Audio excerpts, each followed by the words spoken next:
Le TD9 a comme objet l'héritage, c'est-à-dire que lorsqu'on crée une classe de base, on va pouvoir en faire hériter d'autres classes. Donc ici, l'exemple, c'est une classe polygone, classe de base dans laquelle on va définir des méthodes comme le périmètre et des classes qui héritent, c'est-à-dire des formes particulières comme le triangle ou le quadrilatère convexe. Et dans quadrilatère convexe, on va encore faire hériter à deux classes rectangle et carré. Donc ça, c'est une des forces du C++, c'est qu'on peut programmer certaines choses de façon extrêmement générale et après simplement rajouter les choses particulières dans des classes phi. Il y a plusieurs étapes pour faire ça. On va faire dans CodeBlocks 3 fichiers. Dans CodeBlocks, on nous demande de faire un fichier polygone.h dans lequel on va déclarer toutes les classes les unes après les autres, un fichier polygone.cpp dans lequel on va programmer toutes les méthodes des classes. Vous allez voir qu'on peut mettre effectivement donc comme attribut des structures, des vecteurs, des strings. Voilà, donc ça c'est encore quelque chose qu'on a déjà vu, mais qu'on va appliquer ici. Je veux juste faire le fichier .h ici.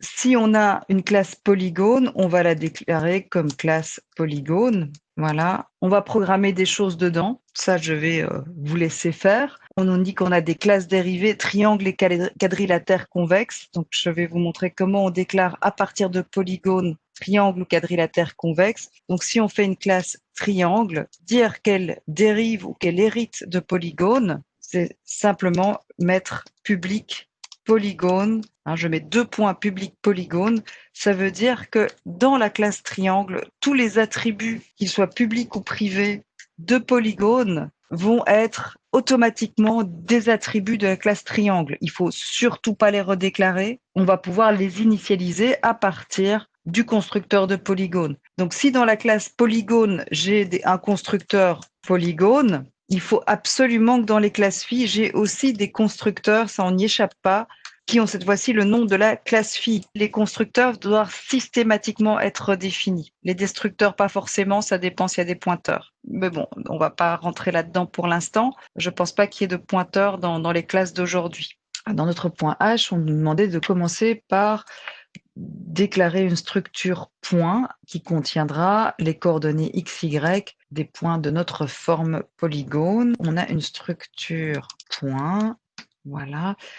Ne pas oublier le petit point virgule à la fin des classes et des structures, sinon ça ne compile pas. Et donc dans notre structure point, on a x et y, vous pouvez les mettre sur la même ligne, il n'y a pas de souci. Notre classe polygone contient deux attributs protégés, point et c'est protégé. Alors protected, qu'est-ce que ça veut dire? On m'a posé la question dans certaines sessions. Ça veut dire en général que c'est privé pour tout le monde, sauf pour les classes qui héritent ici de polygones. Donc, dans notre cas, on a un vecteur de points et on l'appelle PTS. Il ne faut pas oublier de donner un nom à nos attributs et une string type. Comme j'ai un vecteur et une string, je vais devoir rajouter les include correspondent vecteur, string et le using namespace std. On nous dit ensuite qu'elle contient 4 méthodes publiques, un constructeur par défaut polygone, donc là je l'avais déjà écrit, un constructeur prenant un paramètre de type string et un paramètre de vecteur point, donc c'est le deuxième constructeur. Les constructeurs sont toujours publics, sinon on ne peut pas créer un objet du type polygone, par exemple. Ce qui n'est pas public n'est pas accessible en dehors de la classe. Voilà, donc ici, je ne suis même pas obligée de leur donner un nom. C'est au moment où je vais devoir la programmer, il faudra bien que j'ai un nom au paramètre. En fait, dans la déclaration, il suffit d'avoir le type. Donc, je vais laisser ça comme ça. Si vous leur avez donné un nom, c'est bon aussi. On nous demande ensuite une méthode affiche qui va rien renvoyer et une méthode périmètre qui va renvoyer un double. On va mettre une méthode affiche qui ne renvoie rien et une méthode périmètre qui renvoie un double et qui n'a pas de paramètres. Donc ça, c'est pour la classe polygone. Dans le polygone.cpb, je fais bien un include de polygone.h et je dois programmer tout ce que j'ai comme méthode. Donc j'avais polygone, polygone, voilà. Je vais carrément aller les recopier, ce sera plus facile. Et donc, toutes mes méthodes sont des méthodes de la classe polygone. Donc, pas oublier d'écrire polygone après le type. Voilà. Et de remplacer les points-virgules par des accolades. Alors ici, par contre, il faut que je leur donne un nom. Je vais l'appeler V pour vecteur et S pour string. Donc, dans le constructeur par défaut, eh bien, la seule chose qu'on sait, c'est qu'on a un polygone. Donc, je vais appeler type polygone. Pour le reste, je ne sais rien. Je n'ai pas de point. Donc, je ne vais rien faire de plus. Dans le constructeur passe en paramètre le vecteur de points et la string, eh bien là, je peux dire que le type, c'est S et que PTS, le vecteur de points, eh bien, c'est V. Donc, tout simplement, je peux faire ça comme ça. Dans la fiche, on va dire cout. Donc, on va dire quel type c'est. Et puis, je peux mettre, on nous demande toutes les coordonnées. Et puis, je peux faire une boucle jusqu'à la longueur du vecteur. Alors, ici, je vais vous montrer une autre type de boucle qu'on peut faire dans le C++. Vous pouvez aussi écrire for int i égale 0, i plus petit que pts.size i++, et puis faire une boucle pour faire un cout des coordonnées. Ici, je vais juste faire ça comme ça. Donc, ce qui veut dire qu'en bouclant, chaque case de PTS, l'une après l'autre, va s'appeler X. Par exemple, je vais faire donc cout. Alors, on m'a demandé de le faire avec une parenthèse, puis de mettre la coordonnée X, puis de mettre une virgule, puis de mettre la coordonnée Y. Voilà. Et puis de mettre de nouveau une parenthèse et je vais mettre aussi un petit espace. Voilà, je vais vous mettre en commentaire ici la version plus habituelle qui ferait. Voilà, donc là vous avez deux possibilités pour faire la même chose et après je vais rajouter dans la fiche aussi, puisqu'on va la programmer, la méthode périmètre. Je vais d'abord mettre un retour à la ligne et puis périmètre, deux points, et je fais simplement appel à la fonction périmètre avant de retourner à la ligne. Donc ça va nous permettre d'afficher le type du polygone, qui par défaut sera soit S, soit polygone. La série de coordonnées, peu importe combien il y en a, ça va boucler sur toute la taille du vecteur de points et afficher les coordonnées. Et à la fin, eh bien, je vais afficher en plus le périmètre. Ça me permettra de vérifier si ma fonction périmètre fonctionne. Donc, ma fonction périmètre, elle doit calculer les distances entre deux points successifs et les sommer. Et elle doit renvoyer donc, la somme. Donc, quand on fait une somme, créer une variable qu'on déclare et qu'on initialise à 0. Cette fois-ci, je vais faire la boucle comme ceci, puisque je veux m'arrêter à l'avant-dernier point, parce qu'on va faire du point 0 au point 1, du point 1 au point 2, etc. Mais après, pour le dernier point, l'avant-dernier point, je peux faire la différence avec le dernier point. Le dernier point, je dois retourner à 0. Pour faire ça, en fait, je vais déclarer i avant la boucle, de façon à ce que i existe après la boucle. Si je le déclare dedans, cette variable n'existe plus dès que j'ai fini mon for. Je vais dire que la distance d est égale à sqrt de pts de i point x moins pts de i plus 1 point x au carré, voilà, plus, alors je vais retourner à la ligne, voilà, plus la même chose en y, donc ça c'est la distance, et donc je vais rajouter, en fait je n'ai même pas besoin de déclarer une variable en plus, je peux faire simplement p plus égal. Alors comme j'ai employé sqrt et pow, il faut que je déclare, que je rajoute le include cmat. Donc, je vais le faire tout de suite. Include cmat. Voilà. Et il me manque juste une distance, celle entre le point pts-size moins 1 et le point 0. Donc, je vais rajouter cette distance-là. Et en fait, la raison pour laquelle j'ai déclaré i ici, c'est parce qu'à la fin, le dernier i++ nous amène à cette valeur-là, pts-size moins 1. Comme à ce moment-là, i n'est pas plus petit que pts-size moins 1, j'arrête le for. Mais à ce moment-là, eh bien, je suis bien au dernier point et je peux faire la différence avec 0. Ici, i est égal à pt16 moins 1. J'ai calculé mon périmètre. Il ne me reste qu'à turn p. Puisque périmètre renvoie un double, il faut bien que je renvoie à la fin un double avec le return. Nous avons programmé la classe périmètre. Il nous demande ensuite de programmer les classes héritent de périmètre et on a des classes quadrilatère et triangle qui héritent publiquement de polygones. On a triangle, je l'ai fait là. On y définira le constructeur par défaut et le constructeur a un paramètre de type vecteur de points. Donc, on va rajouter triangle de vecteur de points. Voilà. Et la même chose pour la classe quadrilatère convexe.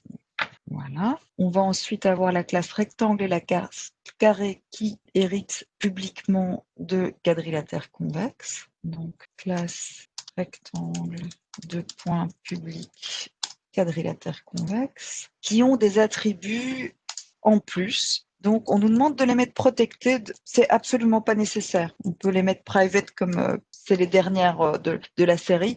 L'intérêt du protected, c'est simplement de pouvoir rendre des attributs publics pour des classes filles. Donc, ici, c'est pas spécialement nécessaire. Deux nouveaux attributs réels. Double longue, donc la longueur, et double largue, la largeur. En public, on n'oublie pas de mettre les constructeurs rectangle. Un constructeur a deux paramètres réels, donc rectangle de double, double. Voilà. Bon, là, pour faire la différence, je vais mettre longueur et largeur. Voilà. Même chose pour le carré. Donc, je vais copier là ici et appeler carré. Il n'y en a qu'un seul pour le carré. Voilà. Commencer par les constructeurs du triangle. Voilà. Donc, ici, on est dans la classe triangle. Donc, on rajoute triangle de points, qui nous permet de faire la différence entre les méthodes des différentes classes. Le constructeur par défaut va simplement initialiser type à triangle et le constructeur avec un paramètre va initialiser type à triangle. Et alors ici, je dois lui donner un petit nom. Donc, je vais l'appeler V et PTS à V. On va faire la même chose avec le quadrilatère convexe. Je vais simplement remplacer les triangles par des quadrilatères convexes. Voilà. Donc, il n'y a rien de rien de particulier là. Il nous faut aussi faire les constructeurs des classes rectangle et carré. Rectangle, là, on peut le recopier. Donc, là. Et là, on nous demande de les appeler l'eau et là. Donc, je vais les appeler l'eau et là. Ça n'a pas d'importance. Vous voyez qu'on n'est pas obligé de leur donner les mêmes noms dans la déclaration et dans la programmation. Il me manque le rectangle de points. Et ici, on veut simplement initialiser, on veut créer un polygone formé des points 0, 0, LO 0, LO là, etc. Pour faire ça, on va créer point P de 4 par exemple. Donc, un tableau de 4 points avec P de 0.x qui est égal à 0. Donc, c'est égal à P de 3.x, P de 0.y et on a point y, P de 1.y. Donc, tous ceux-là sont égaux à 0. P1 de x et P2 de x qui sont égales à l'eau. P1.x égale P2 x qui sont égales à l'eau et on a 2 et 3 y qui sont égales à là. Donc ici, donc pour x égale 0, i plus petit que 4, je vais faire pts.pushback de p de i. Donc je rajoute ce point-là à mon vecteur et j'initialise le type à rectangle. Voilà, même chose pour le carré. Carré.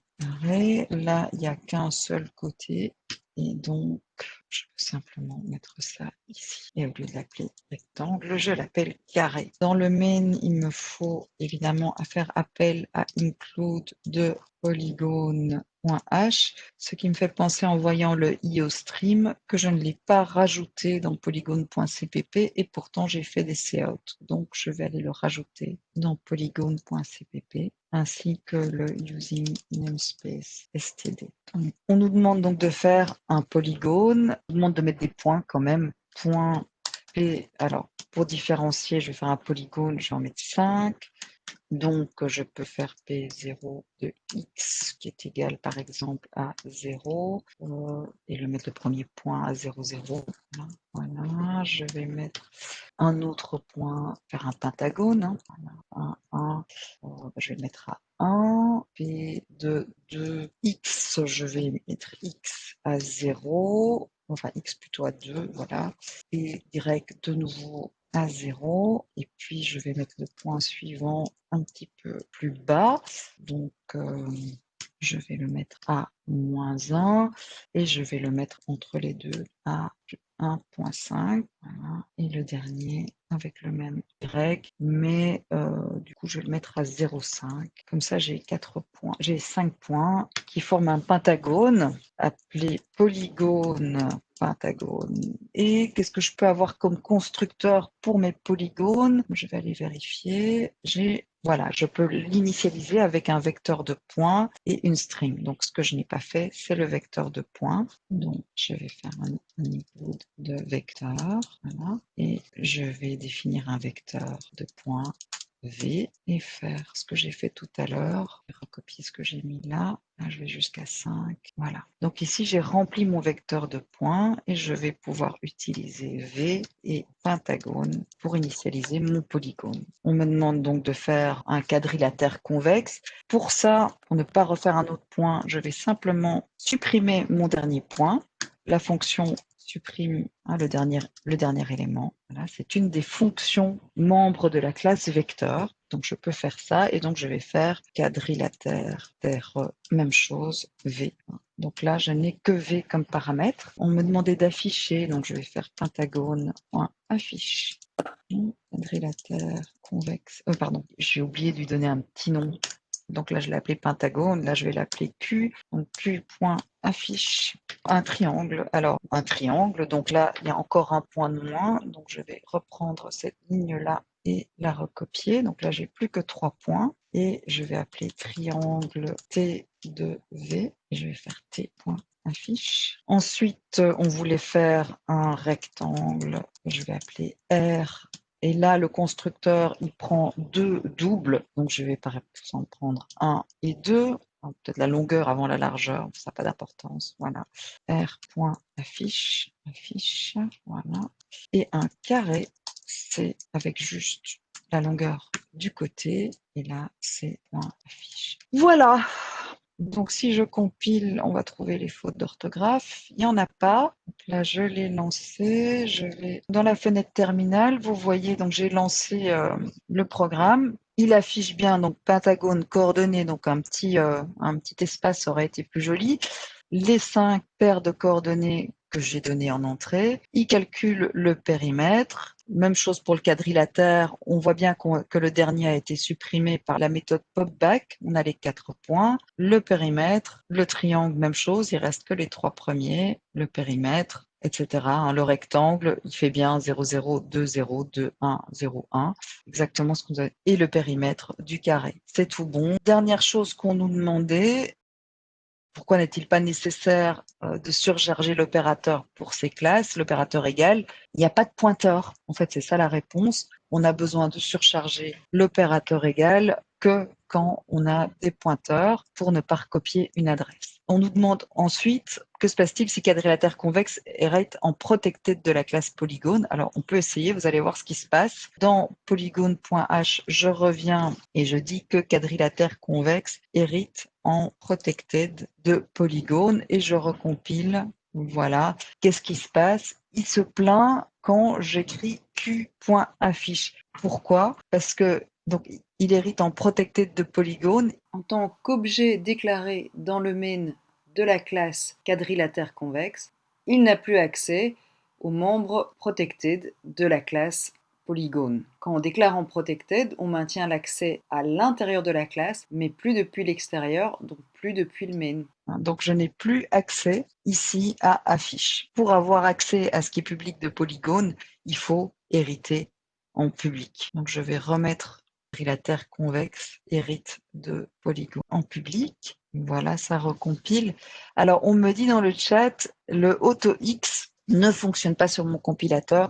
C'est vrai, alors bien vu, Si on va dans CodeBlocks, vous allez dans Settings et puis Compiler, voilà, Compiler. Dans Compiler, cliquez sur la deuxième ligne où il est mis C++11. Donc en fait, c'est une variante du C++ qui a été développée en 2011. Et donc pour ça, si vous sélectionnez cette deuxième ligne dans Compiler Flags, vous mettez C++11, vous allez pouvoir utiliser AutoX.